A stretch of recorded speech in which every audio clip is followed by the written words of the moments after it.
Hi, I finished a young adult thriller and it comes out on the 7th of December and it's called Catch Your Death by Ravena Guron. I read one of hers a while ago, This Book Kills You, and this one I enjoyed. It's a murder mystery that was easy to get drawn into, and then it pulled the rug from under you because everything you thought was happening got twisted.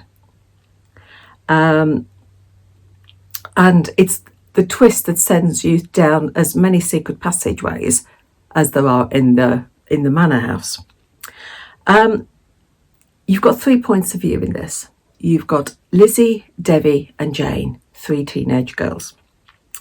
And these girls find themselves stranded on Bramble Estate.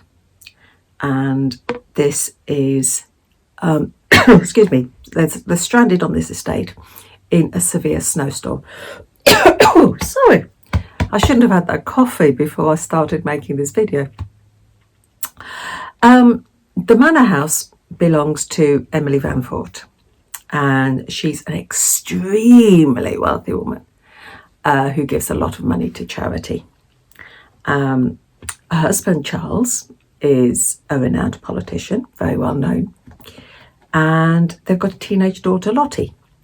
Sorry, I've just noticed my glasses keep reflecting the light. I will try not to move my head around so much. And Jane, Debbie and Lizzie, they get stranded at this house in this snowstorm on the same night that Emily has decided to throw a dinner party, a family dinner party. And at this dinner party, there's Charles, there's Lottie, Douglas, who is Lottie's boyfriend, and Tate, who is Charles's nephew. So you've got the 5 of those. The 3 girls are stranded. They've got to the house, and because of the snow, they can't get out anywhere. So Emily says they can stay, and she puts them in the West Wing. She gives them rooms in the West Wing, but she says, they've got to be locked in there. She doesn't want them disturbing the party. And there's plenty of stuff in the West Wing to keep them occupied. So the 3 girls are locked in the West Wing while the dinner party's happening, until they are disturbed by the news that Emily Van Fort is dead. She's been poisoned. And so you've got these 3 girls stranded in this house where the owner of the house has been murdered, and she can only have been murdered by the people in the house, her family. So these 3 girls are trapped in the house with a murderer. And the electricity's now gone out. So they're in darkness. So they're cut off, there's no electricity, and they're trapped, and they've got to find out the murderer, and they've got to survive. And you've got vanishing weapons. You've got secret passageways that are linking all the rooms, little spy holes so you can spy or be spied upon.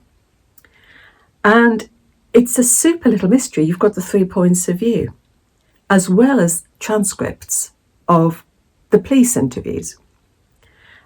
But as I said, everything gets turned on its head. And everything you think you know, you suddenly don't know.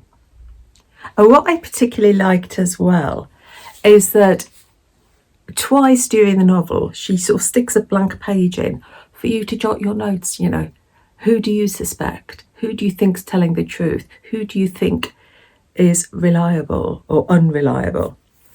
And why do you suspect the person that you suspect? She gives you space to write down your notes so that you can think about, okay, this has happened so far, this is what I think. And then you carry on and, okay, so what do I think now? And some of it I was on track for. Some of it I thought, yeah, this is going to happen. this is going to happen. And some of it I sort of thought I was in the right direction, and some I just wasn't. And as for the setting, a rambling manor house in the middle of a snowstorm, cut off in darkness with passageways, etc., etc. What is there not to love? I enjoyed it. Yeah, it's a YA thriller.